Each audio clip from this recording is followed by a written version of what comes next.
Earlier today, I was thinking about the speech that I gave yesterday at my parents' church, and it brought up a memory that I hadn't spoken about really to anybody, but it really brought home just how powerful addiction can be for somebody that's going through it. When I was going through crack cocaine addiction, I would literally rob and steal from just about anybody I could just to get more at any time, any day, for any reason. Didn't care who it was, didn't matter. When I graduated high school, one of the things that I was really proud of was my class ring. I had this nice gold class ring, had a blue sapphire stone in it for my birthstone. It had on one side a band symbol, and on the other side, it had a baseball number. I always loved baseball.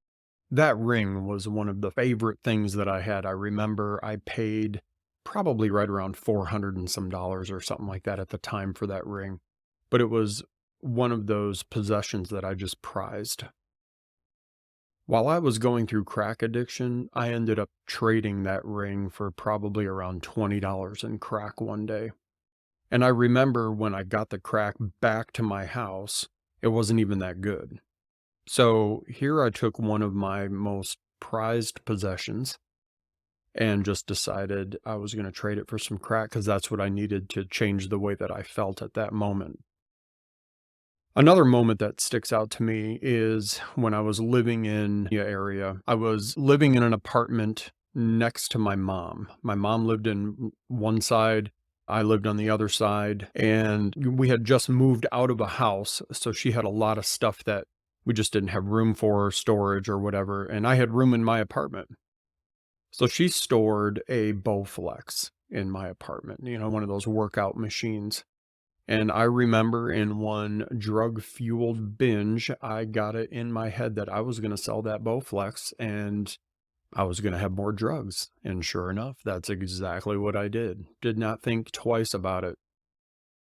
Sold that, smoked it, and was left with the shame of that and having to admit that to her and what I did. I remember too when I went to Las Vegas. It was right around 2008, Thanksgiving time. I had just driven across the country, and it was about 3 hours into me being in Vegas. And here I am in a hotel room with drugs and people that just shouldn't be there.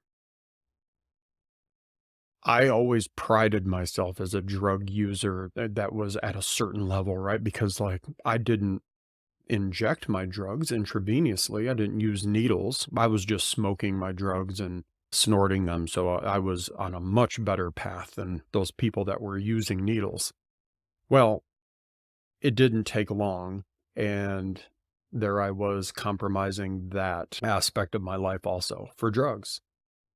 People that were around me were using needles, and it didn't take long, I think. So I got there in October, November of 2008, and it was probably March of 2009, and I was using needles almost every day.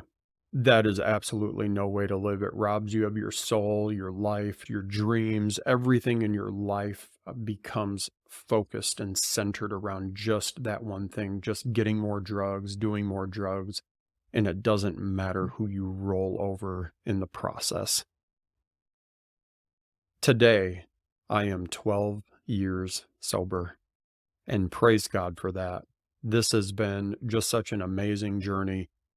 I will say, in a moment of transparency, and a lot of you know this, but I mean, it took me going to prison to get sober. I tried a lot of different recovery things, and I just didn't take it seriously while I was out on the streets, and I take it seriously now.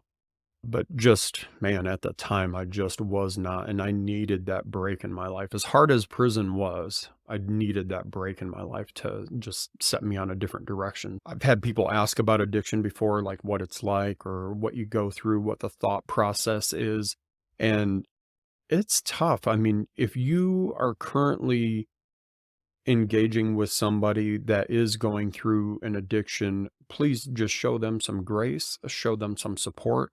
We already know what we're doing wrong, but be there to support them and be there to encourage them. And don't be afraid to set good boundaries. We all need that. So, if you're dealing with somebody right now that is going through it, especially in the holiday times here, just be there for them. Take them out for coffee. A conversation can unfold a lot of things. And maybe that's a person that just isn't invited out for coffee a whole lot. So your one little small act of kindness, just reaching out, maybe it's not coffee, maybe it's just a text message, but be that person that sends that, because I can assure you all that stuff means a lot. So I'm going to sign off here tonight. Thanks for listening and just me bearing part of my soul.